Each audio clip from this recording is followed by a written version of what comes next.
27 तारखेला आपल्या जिल्ह्याचं एक सगळ्यांना सामावून घेणारं नेतृत्व आदरणीय माणिकरावजी मामा टाकळगावकर यांची वयाची 100वी त्यांना होत आहे.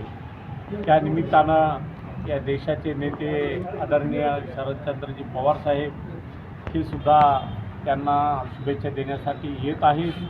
त्या निमित्तानं आज ही बैठक इथं झाली. सर्वपक्षीय आम्ही गौरव समिती नेमलेली आहे. या समितीच्या माध्यमातून आज कार्यक्रमाचा आराखडा आम्ही तयार केलेला आहे आणि एक सुंदर असा कार्यक्रम 27 तारखेला होणार आहे.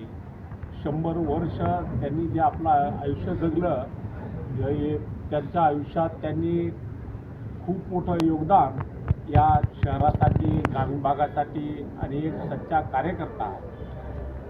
64-65च्या काळात ते जिल्हा परिषदेचे परभणीचे सदस्यसुद्धा होते आणि सामाजिक क्षेत्रात ज्या शिवाजी महाराजांची जयंती हिंगोली शहरात निघत नव्हती, पण त्याचे जनक त्यांनी ज्या शहरात जयंती सुरू केली, शिवाजी महाराजांचा पुतळा व्हावा यासाठी वेळोवेळी सर्व नेते मंडळींना ते बोलत होते. त्यांच्याकडून हे काम करून घ्यावं असा त्यांचा मानस होता आणि भव्य दिव्य असा पुतळा त्यांच्या मार्गदर्शनाखाली उभा राहिला. म्हणून एक सामाजिक राजकीय मोठ्या माणसाचा हा गौरव होणार आहे. त्या निमित्तानं आम्ही आज सर्वजण जमा झालो आणि 27 तारखेचा कार्यक्रम आम्ही तयार केलेला आहे.